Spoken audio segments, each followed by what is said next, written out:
mo ako nga dingganan. Kamalaman ang kasaysayan mo, hindi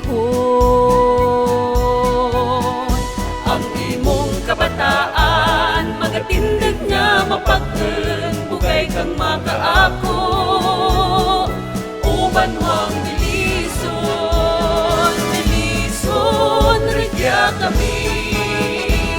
Ang imong mga kabataan, dinilimaw ikaw amon, na amligan magahugmong patulong sa kauswagan. Saksi ang bukid kang ginubatan,